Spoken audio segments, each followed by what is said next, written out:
April May মাসে যখনই তীব্র গরমে আমরা হাঁসফাঁস শুরু করি, তখনই ভ্রমণপ্রিয় বাঙালি আমরা ছুটে চলে যাই গরমের হাত থেকে সাময়িক কিছুটা রেহাই পেতে এবং শহরের হাজার কোলাহল ছেড়ে আমাদের সবচেয়ে কাছের গন্তব্য দার্জিলিং অথবা সিকিম।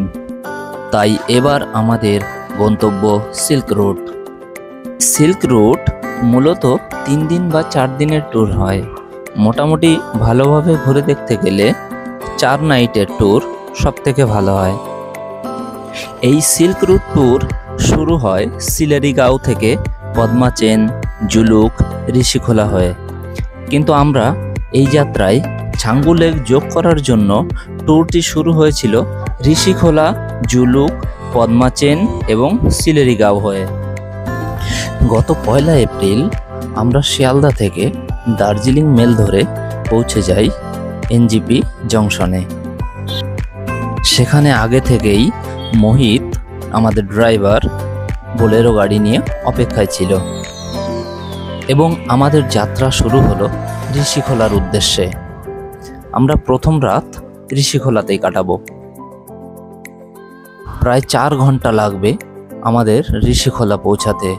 প্রায় 100 কিলোমিটার রাস্তা পাড়ি দিতে হবে।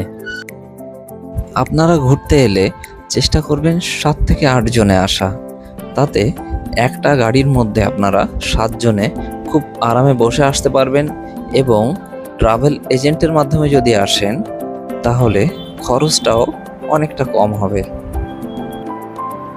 আমরা এসেছিলাম শঙ্খচিল ট্যুর অ্যান্ড ট্রাভেল এজেন্টের মাধ্যমে এবং আমরা গ্রুপে ছিলাম ছোট বড় দিয়ে 8 জন এবং মাথা প্রতি আমাদের লেগেছিল 5,500 টাকা করে। এই টাকার মধ্যেই থাকা, খাওয়া, ঘোরা, ট্রাভেল টোটালটাই ইনক্লুডেড আছে।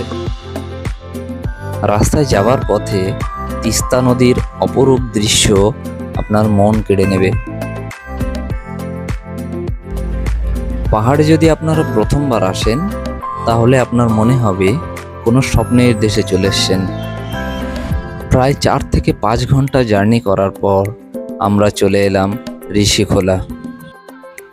ঋষি নদীর তীরে সবুজ অরণ্যের মাঝে এই বনলতা হোমস্টে দেখে আমি এক পলক থমকে গিয়েছিলাম। এরকম একটা দুর্গম পরিবেশে এত সুন্দর হোমস্টে খুব কম দেখা যায়। ঋষি নদীর জলের আওয়াজ আমাদের মন পাগল করে তুলছিল। তাই আর একটু দেরি না করেই আমরা চলে গেলাম ঋষি নদীতে স্নান করার জন্যে। নদীতে নামার জন্যে আপনাদের বেশ খানিকটা সিঁড়ি ধরে নামতে হবে। প্রায় 100 মিটার আপনাকে সিঁড়ি ধরে নামতে হবে। হোমস্টে থেকে ঋষি নদী যাওয়ার সিঁড়ি যথেষ্ট খাড়া ছিল। খুব সাবধানে আমরা হেঁটে হেঁটে পৌঁছে গেলাম ঋষি নদীর তীরে। পরিবারের সবাই তর সহ্য না করতে পেরে অলরেডি স্নান করা শুরু করে দিয়েছে। চারিদিকে পাহাড়ের মাঝে বয়ে চলা ঋষি নদীর জল যথেষ্ট ঠান্ডা ছিল। কিছু সময় স্নান করার সঙ্গে সঙ্গেই ঠান্ডা গায়েব হয়ে গেল। স্নানের পর হোটেলে আসতেই দেখি আমাদের দুপুরের খাবার রেডি হয়ে গেছে। আমাদের দুপুরে খাবারের মেনুতে ছিল ডিমের কারি, সয়াবিনের তরকারি, ডাল এবং পাঁপড় ভাজা। পরদিন সকাল হতেই চলে এলো গরম গরম চা এবং চা পান করার পর আমরা সকলেই বেরিয়ে পড়েছিলাম ঋষি নদীর তীরে একটু ঘুরে দেখার জন্যে। চারিদিকে পাহাড়ের মাঝে ঋষি নদীর তীরে সকালে হাঁটার একটা অনুভূতি অন্যরকম ছিল। প্রায় 1 থেকে 1.5 ঘন্টা আমরা সকলে খুব আনন্দ করলাম এবং হোটেলে ফিরে এলাম আমাদের সকালের ব্রেকফাস্টের জন্য। ব্রেকফাস্টে ছিল গরম গরম লুচি সঙ্গে ডাল আলুর তরকারি।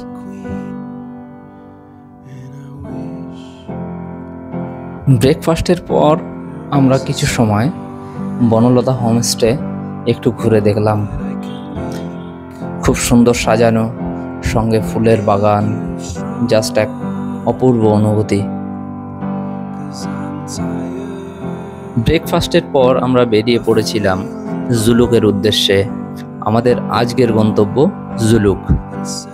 মাঝখানে যেতে যেতেই রেনকে সিদ্ধিবিনায়ক মন্দির ঘুরে দেখলাম।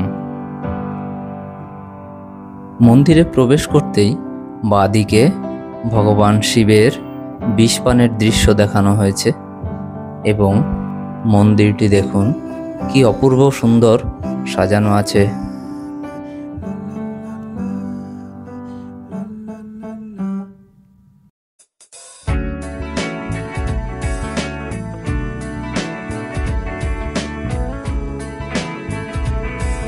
কিছুক্ষণ মন্দিরে কাটানোর পর আমাদের পরবর্তী দর্শনীয় স্থান আরিতার মনেস্ট্রি।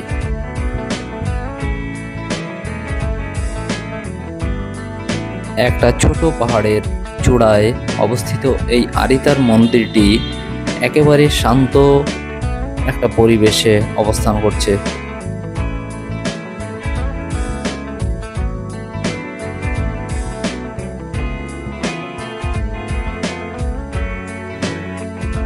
এবার আমরা বেরিয়ে পড়ব আমাদের পরবর্তী গন্তব্য আরিতার লেকের উদ্দেশ্যে।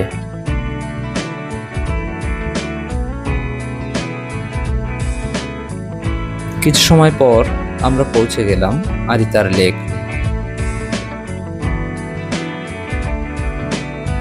পাহাড়ের চূড়ায় অবস্থিত এই আরিতার লেকের নিস্তব্ধতায় আপনি হারিয়ে যেতে চাইবেন।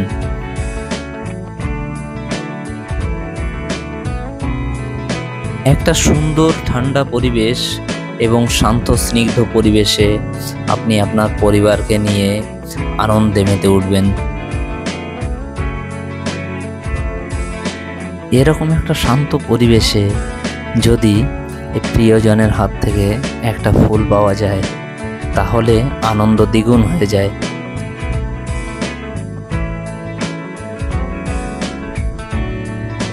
এবার জুলুকে যাবার পথে আমাদের পরবর্তী গন্তব্য কিউখোলা ফলস। এপ্রিল মে মাসে কিউখোলা ফলস থেকে অতটা ঝর্ণা দেখতে পাওয়া যায় না, কিন্তু বর্ষাকালে খুব সুন্দর জলপ্রপাত দেখা যায়। এই কিউখোলা ফলসেরই দুটো পাহাড়ের চূড়ার মাঝামাঝি জিপ লাইনিং আছে। সেখানে মাথা প্রতি 200 টাকা করে আপনারা জিপ লাইনিংয়ের মাধ্যমে পাহাড়ের এক চূড়া থেকে অন্য চূড়ায় যেতে পারবেন।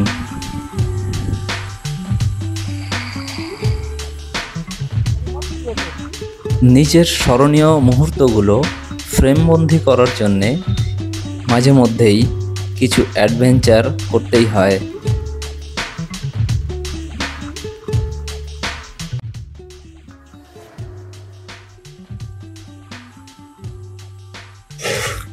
আমরা আছি এখন জুলুকের মুখিয়া হোটেল। মুখিয়া হোটেল বাইরে দিয়ে একবার দেখিয়ে দিচ্ছি, এই দেখুন।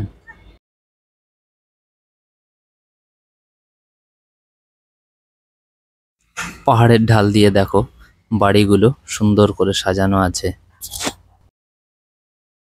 এই দেখো ছবির মতো সাজানো গ্রাম। চলো বন্ধু, তোমাদের এবার হোটেলের রুমগুলো দেখিয়ে দিই। মুখিয়া হোটেলে আমরা পেয়েছিলাম 3টে রুম। এইদিকে একটা আছে, আর একটা এই একটা আছে, আর ওপাশে আর একটা আছে। চলুন ভেতরটা গিয়ে দেখি। ভেতরে দেখুন 2টো বেডরুম আছে। এক একটা বেডরুমে 2 জন করে খুব আরামে ঘুমানো যাবে। চলো এবার বাথরুমের দিকটা দেখি। বাথরুমটাও যথেষ্ট পরিষ্কার পরিচ্ছন্ন। উপরে গিজার লাগানো আছে এবং হোটেলটা মোটামুটি খুবই সুন্দর। জুলুকে পৌঁছানোর পর আমরা সেইভাবে আর ভিডিও করতে পারিনি, আবহাওয়া খুব খারাপ ছিল। তো রাত্রেবেলা ঘুমিয়ে পড়ি এবং সকালবেলায় আবার আমাদের পরবর্তী গন্তব্যের দিকে বেরিয়ে পড়ি।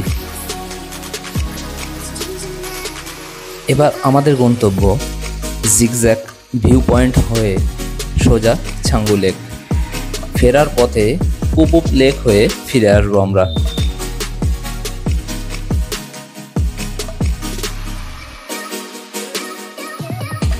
পাহাড়ের খাঁজ দিয়ে গাড়িতে চলতে চলতেই আমরা জুলুকের বিখ্যাত আঁকাবাঁকা রাস্তাটি দেখতে পাচ্ছিলাম। জাস্ট অসাধারণ লাগছিল। গাড়িতে চলতে চলতেই মাঝে মধ্যেই জুলুকের বিখ্যাত জিগজ্যাগ রোডটির দেখা মিলছিল। আমি বহুবার এর আগে ভিডিওতে দেখেছি, কিন্তু নিজে চোখে দেখার একটা অনুভূতি অন্যরকম ছিল। কিছু সময় চলতেই আমরা পৌঁছে গেলাম রামেতি ভিউ পয়েন্ট, যে ভিউ পয়েন্ট থেকে পুরো জুলুকের জিগজ্যাগ রোডটি সম্পূর্ণ খালি চোখে দেখা যায়।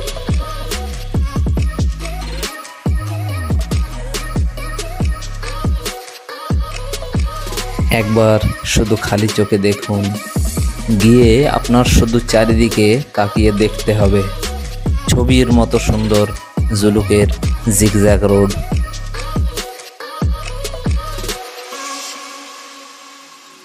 আরও কিছুটা উপরে যেতেই পরবর্তী গন্তব্য ছাঙ্গু লেক যাওয়ার পথেই দেখা মিলল স্নোফলসের। রাস্তার দুধারে বরফ পড়ে আছে। আমাদের ড্রাইভার মোহিত ভাইকে একটু অনুরোধ করলাম দাঁড়িয়ে যাওয়ার জন্যে, এবং আমরা সবাই রাস্তার মাঝেই দাঁড়িয়ে পড়লাম।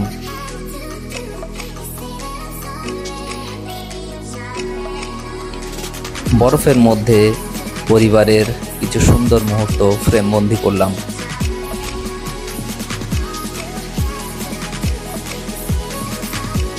ব্যাস কয়েকটা ছবি তুলেই আমরা আবার বেরিয়ে পড়লাম ছাঙ্গু লেকের উদ্দেশ্যে।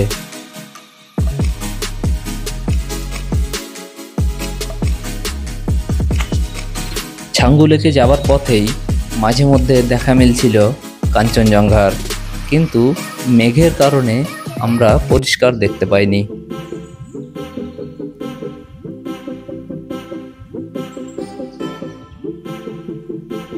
কিছু সময় পর পৌঁছে গেলাম ছাঙ্গু লেক। ছাঙ্গু লেক পৌঁছাতেই সামনে দেখতে পেলাম সারি সারি ইয়াক দাঁড়িয়ে আছে এবং পাহাড়ে সুন্দর স্নোফলস হয়েছে, সেই দৃশ্য আপনারা দেখতে পাচ্ছেন। ছাঙ্গু লেক থেকে ফেরার পথে পুপুপ লেক হয়ে আমরা ফিরে এসেছিলাম লাদেন হোমস্টেতে।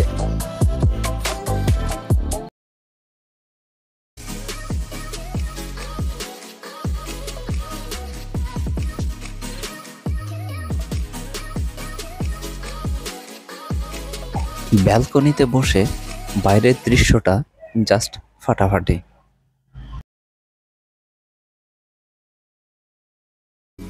চলো বন্ধুরা, এবার লাদেন হোমস্টের রুমগুলো দেখিয়ে দিই। এক একটা রুমে দুটো করে বেড আছে। এক একটা বেডে দুজন করে আরামে ঘুমানো যাবে, এবং রুমগুলো যথেষ্ট পরিষ্কার পরিচ্ছন্ন।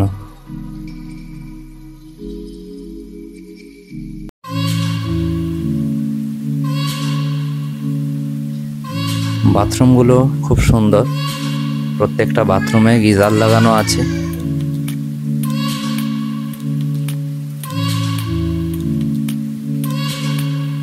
পরদিন সকাল হতেই ব্রেকফাস্টের পর আমরা বেরিয়ে পড়লাম সিলেরি গাঁওয়ের উদ্দেশ্যে।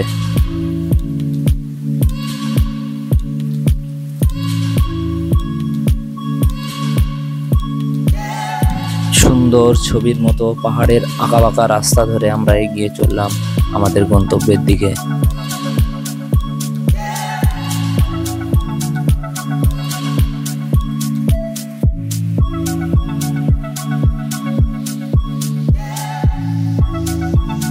যাওয়ার পথে আমরা এসেছি এখন সাইলেন্ট ভ্যালি। এই দেখো, फोटो फोटो थोड़ा हमारा भी फोटो मोटो ले लो। চলো যেতে যেতে রাস্তাটা দেখাচ্ছে। চলো আমরা এখন যাচ্ছি সাইলেন্ট ভ্যালি। সামনে রতন ভাই যাচ্ছে। বাহ, গাছগুলো দেখো কত লম্বা লম্বা। এ তো প্রায় 50-60 মিটার লম্বা লম্বা হবে। গাছগুলো দেখে একদম সোজা। জায়গাটা এত শান্ত যে কারণে নাম সাইলেন্ট ভ্যালি। क्या हुआ? সাপ দেখে ভয় পাচ্ছে। এই আমাদের সামনে কয়েকজন গেছে, ওরা সাপ দেখে ভয় পাচ্ছে।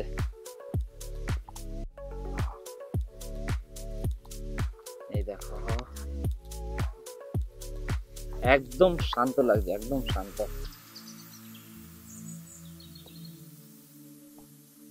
মনে হচ্ছে আমরা আফ্রিকার জঙ্গলে চলে এসেছি।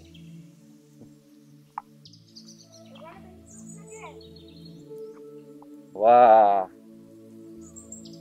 এই দেখো পেছনের গাছগুলো কত লম্বা লম্বা গাছ।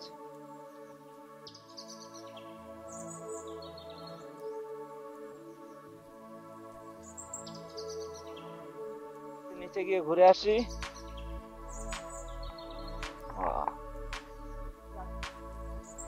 চল না হাঁটতে থাকি, একটু কি কি দেখা যায় দেখে আসি।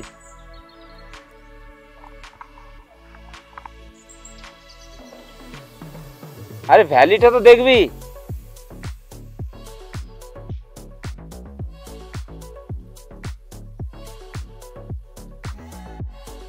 চলো আমরা এগোতে থাকি সামনের দিকে।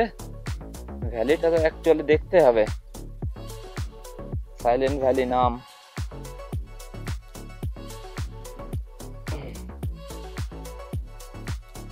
এই সামনে মনে হচ্ছে এটার নামই সাইলেন্ট ভ্যালি। এখানে 3টে বাছুর আছে, মানে আশেপাশে নিশ্চয়ই কেউ থাকে।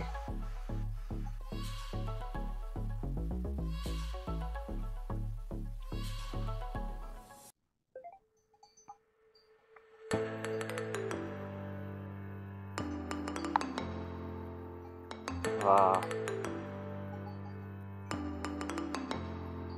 কি দারুণ দেখাচ্ছে।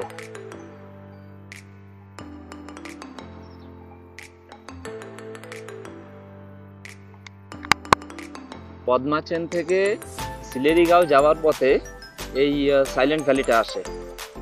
সাইলেন্ট ভ্যালি সত্যিই সাইলেন্ট, কোনো আওয়াজ নেই চারিদিকে। এখানে যদিও একটা গরু বাঁধা আছে, ওর গলায় একটা ঘন্টা ঠং ঠং করে বাজছে। আমাদের গাড়ি চলে এসছে এখন পদ্মাচেন থেকে সিলেরিগাঁওতে। এই দেখো এই যে আমাদের গাড়ি, আমাদের ড্রাইভার মহিলা দাদা সব নামিয়ে দিয়েছে। এই যে লাগেজ গুলা দেখো, গ্রামটা একটা ভিউ দেখাচ্ছি।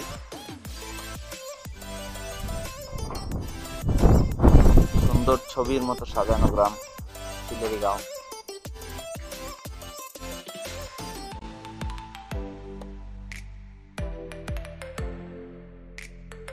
আজ আমরা থাকবো এই হোটেল আলিশা ডিলাক্সে, সিলেরিগাঁওয়ের হোমস্টে হোটেল আলিশা ডিলাক্স। খুব সুন্দর ফুল দিয়ে সুন্দরভাবে সাজানো আছে।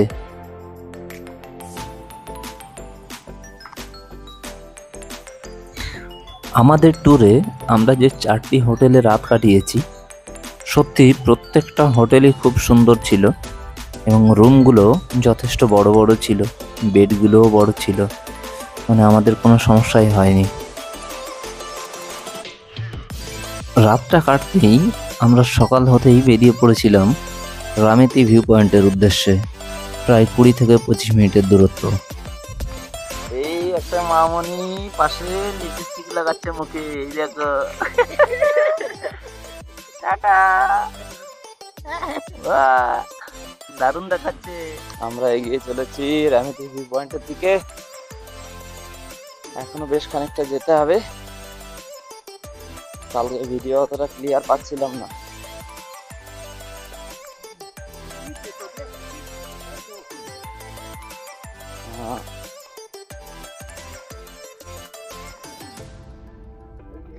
চল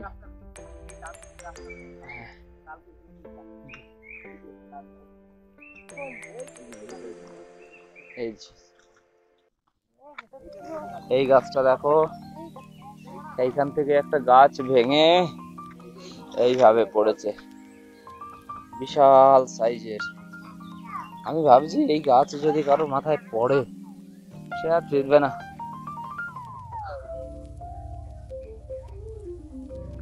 কি বিভৎস জঙ্গল চারদিকে দেখো, আফ্রিকার জঙ্গলের মতো মনে হবে। এবার খানিকটা উপরে চড়তে হবে। হ্যাঁ, 1 মিনিট 21 সেকেন্ড লাগবে। রাস্তাটা ক্রমশ শুরু হয়ে এসছে, মানে আমরা কাছাকাছি। পায়ে হেঁটে এলে মোটামুটি ভাবে 20-25 মিনিট লাগে যদি নর্মালি হাঁটা হয়, কিন্তু যদি একটু জোর পায়ে হাঁটা হয় 15 মিনিট মোটামুটি লাগে।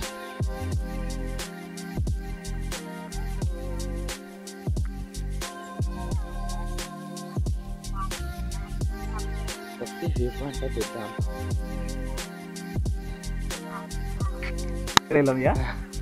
বয়স্ক মানে এইরকম এরকম করে আগে দিয়েছে ওই জন্য। চলো বাহ বাহ বাহ। এই রামিতি ভিউ পয়েন্ট বিখ্যাত কাঞ্চনজঙ্ঘা দেখার জন্য।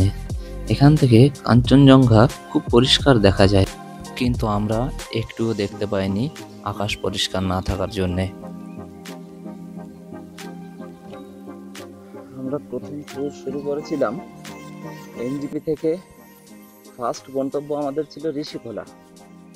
সিল্ক রুটে মোট 3-4টে ট্যুর প্ল্যান হয়, তার মধ্যে আমরা ছিলাম 4 নাইট 5 ডেজে। তো প্রথম দিন আমাদের গন্তব্য ছিল ঋষিখোলা। ঋষিখোলায় 1 নাইট স্টে করে পরদিন চলে গেলাম জুলুক। জুলুকে গিয়ে আমরা নাইট স্টে করি। ওখান থেকে পরদিন আবার জিগজ্যাগ রোড হয়ে ওল্ড বাবা মন্দির। তার মধ্যে আমরা ড্রাইভারকে শুধু 3000 টাকা দিয়ে ছাঙ্গু লেকটা অ্যাড করিয়েছিলাম। ছাঙ্গু লেকগুলো ঘুরে এসেছি। আর 4th ডে আমাদের সোজা ওইখান থেকে ঘুরে এসে পদ্মা চেনে স্টে হয়। পদ্মা চেনে আমাদের 3য় নাইট কাটানোর পর আমরা এসে আজকে সিলেরিগাঁওতে রাতের বেলা থাকি। আর আমরা এসেছিলাম ট্যুর ট্রাভেল এজেন্ট অনামিকা শঙ্খচিল ট্রাভেল এজেন্টের মাধ্যমে। ওর ফোন নাম্বারগুলো আমি দিয়ে দেবো, আপনারা খুব অল্প পয়সায় ঘুরে আসতে পারেন। পার হেড আমাদের 4500 টাকা মতো, 5500 টাকা মতো লেগেছিল। এখানে দেখলাম আর একটা টিমও এসছে, তাদের কাছ থেকে 3 নাইটের ট্যুর প্যাকেজে 8000 টাকা করে নিয়েছে। মানে বুঝতে পারছেন, একটুখানি ঠিকঠাক যাচাই করে না নিলে ট্রাভেল এজেন্টরা প্রচুর টাকা নিয়ে নেবে। তো আমরা এখন বেরিয়ে গেছি, এখন যাবো এনজিপি। এনজিপিতে 8:30টার সময় ট্রেন আছে পদাতিক এক্সপ্রেস। সিলেরিগাঁও থেকে এখন এনজিপির দিকে যাচ্ছি। রাস্তার ভিউগুলো আপনাদের দেখাচ্ছি। আমার এই ভিডিওটি শেষ হওয়ার আগে কিছু তথ্য আপনাদেরকে দিয়ে রাখি, যে আপনাদের আসতে গেলে সঙ্গে কি কি ডকুমেন্ট ক্যারি করতে হবে। যারা অ্যাডাল্ট থাকবে তাদের জন্যে ভোটার আইডি কার্ড বাধ্যতামূলক, আধার কার্ড বা প্যান কার্ড চলবে না। আর যাদের বয়স 18 বছরের নিচে তাদেরকে বার্থ সার্টিফিকেট নিয়ে আসতে হবে, এবং সঙ্গে 3 থেকে 4 কপি পাসপোর্ট সাইজ ফটো লাগবে। আপনারা যদি ট্রাভেল এজেন্টের মাধ্যমে আসেন তাহলে কিছু কিছু জায়গায় গাড়ির পার্কিংয়ের জন্য টাকা লাগবে, এন্ট্রি ফির জন্য লাগবে। তো টোটাল গাড়ি প্রতি 2 থেকে 2500 টাকা এক্সট্রা লাগতে পারে। আর আমার এই ভিডিওটি যদি আপনাদের পছন্দ হয় তাহলে অবশ্যই সাবস্ক্রাইব করে পাশে থাকবেন। ধন্যবাদ।